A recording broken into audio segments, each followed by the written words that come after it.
नमस्कार, मी सीमाज किचनमध्ये तुम्हा सर्वांचे खूप खूप स्वागत आहे. मित्रांनो, आज आपण क्रिसमस स्पेशल रेसिपी बनवलेली आहे.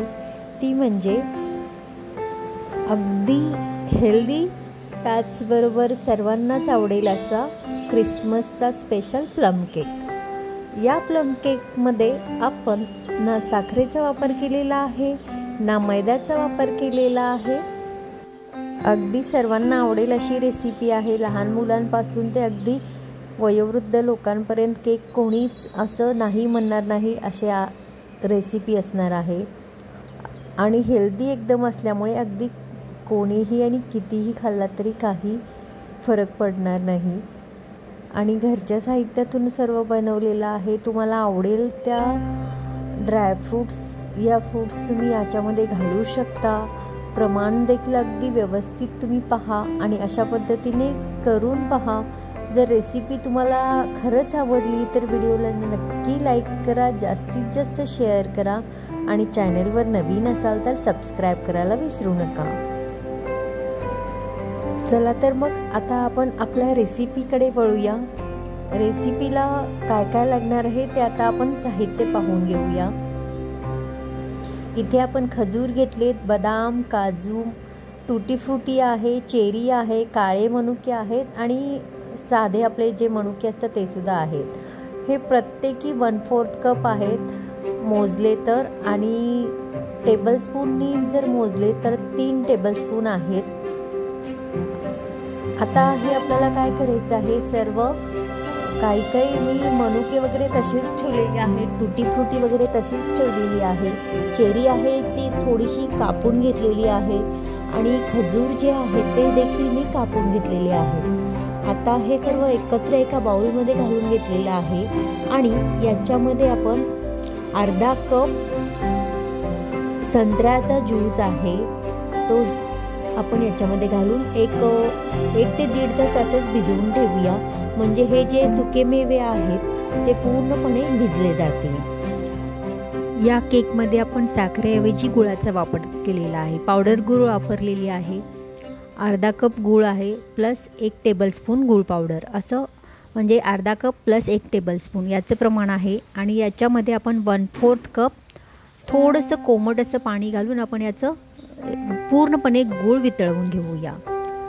गूळ वितळतो आहे तोपर्यंत आपण केकच्या टीनला, आता मी हा लांबट आकाराचा टीन घेतलेला आहे, याला आपण थोडंसं ऑइल लावून ग्रीस करून घेऊया. याच्यामध्ये आपण बटर पेपर वगैरे लावून घेऊया, म्हणजे नंतर केक आपण बॅटर तयार झाल्यानंतर जास्त वेळ आपला जाणार नाही. वरती सुद्धा आपल्याला पूर्णपणे अशा पद्धतीने तेल लावून घ्यायचं आहे. सर्व बाजूने तेल लावलं तर केक अगदी व्यवस्थित निघतो. आता आपण बॅटर तयार करूया. यासाठी इथे मी एक बाउल घेतला आहे. बाउलमध्ये 1/4 कप मी इथे तेल घालून घेतलेलं आहे. तेल मी सनफ्लावर ऑइल घातलेलं आहे. इथे या ठिकाणी तुम्ही बटरसुद्धा वापर करू शकता. त्याचबरोबर याच्यामध्ये 1/4 कप तेल प्लस 1/4 कप दूध मिक्स करून घ्यायचं आहे अगदी व्यवस्थित.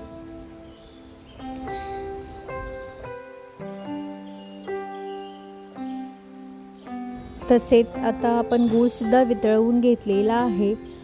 ते गुळाचं मिश्रण यामध्ये घालून अजून आपल्याला विस्करच्या मदतीने अगदी व्यवस्थित मिक्स करून घ्यायचं आहे. इथे तुम्ही ब्राऊन शुगरचा देखील वापर करू शकता गुळाऐवजी. पहा, मस्त असं आपलं गुळाचं मिश्रण तयार झालेलं आहे. हे देखील मिक्स करून व्यवस्थित विस्करच्या मदतीने एकजीव करून घेऊया. कारण तेल दूध असं आपलं हे मिश्रण आहे, त्यामुळे अगदी व्यवस्थित मिक्स करून घ्यायचं आहे.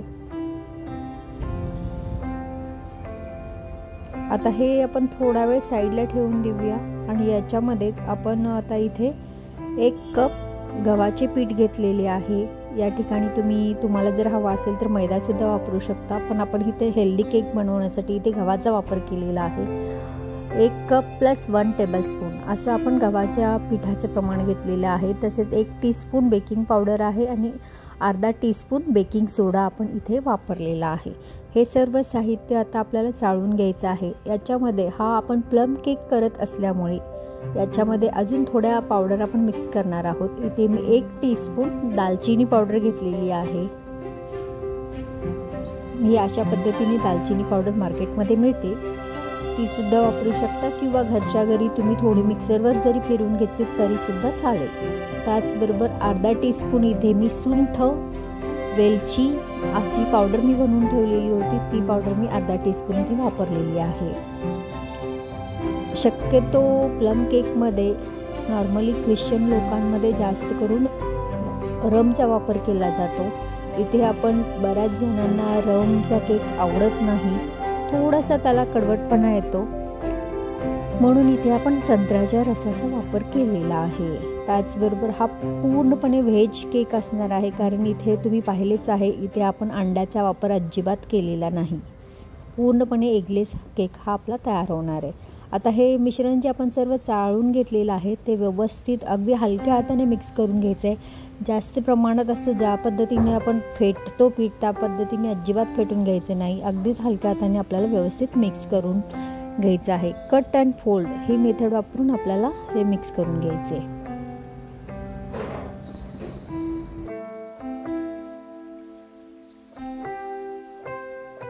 मिश्रण आता थोडीशी तुम्हाला घट्टसर वाटेल, पण अजून याच्यामध्ये आपल्याला बरेचसे पदार्थ घालायचे आहेत. आता हे अशा पद्धतीने मिक्स केल्यानंतर जे आपण ड्रायफ्रूट भिजवून घेतले होते ऑरेंज ज्यूसमध्ये ते सर्व याच्यामध्ये घालून घ्यायचे आहेत.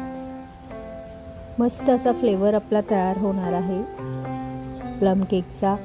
या ठिकाणी तुम्ही ऑरेंज ज्यूस वापरलेलाच आहे, पण ऑरेंज ज्यूस जी पावडर असते सालींची ती सुद्धा घातली तरी सुद्धा केकला खूप छान चव येते. अजून थोडंसं ओलसर आपण करण्यासाठी इथे मी थोडंसं याच्यामध्ये दुधाचा वापर करणार आहे, कारण थोडं अजून घट्टसर वाटतं आहे मिश्रण. जास्त पण घट्ट असं आपल्याला मिश्रण तयार करायचं नाही, थोडंसं म्हणजे चमच्यानी पडेल इतपत आपल्याला मिश्रण झालं पाहिजे, अशा पद्धतीने हे मिश्रण मिक्स करून घ्यायचं आहे. थोडंसं अजून घट्ट आहे म्हणून इथे तुम्ही पहा 1/4 कपापेक्षा पण अर्धा कप मी दूध घेतले, त्याच्यातलं फक्त जवळपास मी 1 टेबलस्पून दुधाचा वापर इथे मी केलेला आहे. अंदाजानुसारच तुम्हाला इथे दुधाचा वापर करायचा आहे. ऑलरेडी आपण प्रमाणात सर्व साहित्य घातलेलं आहे. आता हे मिश्रण आपलं रेडी झालेलं आहे. हे आता आपण या केकच्या टिनमध्ये घालून घेऊया. व्यवस्थित सर्व घालून घ्यायचं आहे, पसरवून घ्यायचं आहे. याच्यामध्ये हवा जाऊ द्यायची नाही, यासाठी आपण केकचं मिश्रण घातल्यानंतर थोडंसं टॅप करून घ्यायचं आहे, म्हणजे याच्यामध्ये जी हवा असते ती निघून जाईल आणि मिश्रण व्यवस्थितरित्या पसरले जाईल. म्हणजे ज्यावेळी केक आपला तयार होईल त्यामध्ये थोडंसं असं होल वगैरे राहणार नाही. आता गार्निशिंग म्हणून मी याच्यावरती थोडेसे काजूचे आणि काळे मनुके वरून लावून घेते आहे. हे ऐच्छिक आहे, जर तुम्हाला हवं असेल तर घाला, नाही घातलं तरी सुद्धा चालेल. मी हा केक ओव्हनमध्ये करत असल्यामुळे मी ऑलरेडी 180 डिग्रीला 10 मिनटासाठी प्रीहीट करून घेतलेला आहे ओव्हन, आणि जास्तीत जास्त मी 40 मिनिट हा केक बेक करून घेणार आहे. हे झालं ओव्हनमध्ये. जर तुम्हाला गॅसवर करायचं असेल तर जाडबुडाचं पातेलं या कढई घेऊन त्याच्यामध्ये एक छोटंसं स्टँड ठेवा आणि ते थोडंसं 10 मिनिट एकदम मीडियम हीटवर प्रीहीट करून घ्यायचं आहे. ज्या पद्धतीने आपण ओव्हन प्रीहीट करून घेतो त्या पद्धतीने कढई किंवा पातेलं प्रीहीट करून घ्यायचं आहे. आणि 40 मिनिटासाठी तुम्ही पातेल्यामध्ये सुद्धा अगदी मीडियम टू लो गॅस करून तुम्ही हा केक बनवू शकता. पहा आपला केक रेडी झालेला आहे. मी 40 मिनिटामध्ये हा केक तयार करून घेतलेला आहे. थोडा वेळ थंड करून घेतलेला आहे. थंड झाल्यानंतरच टीनमधून केक बाहेर काढायचा, कारण थंड झाल्यानंतर केक बाहेर पटकन निघतो, नाहीतर गरम असताना टीनमधून केक पटकन निघत नाही. पहा मस्त असा स्पंजी आपला केक तयार झालेला आहे. तुम्हाला कशी वाटली रेसिपी? जर आवडली असेल तर व्हिडिओला नक्की लाईक करा, जास्तीत जास्त शेअर करा आणि सबस्क्राईब केले नसेल तर सबस्क्राईब देखील करा. त्याचबरोबर क्रिसमसच्या तुम्हाला खूप खूप शुभेच्छा. आपण पुन्हा भेटूया अशाच एखाद्या नवीन रेसिपीसोबत. तोपर्यंत स्वस्त खा, मस्त रहा, नेहमीच आनंदी रहा. तुम्ही माझी रेसिपी वेळात वेळ काढून पाहिल्याबद्दल तुमचे मनापासून आभार. धन्यवाद. मेरी क्रिसमस.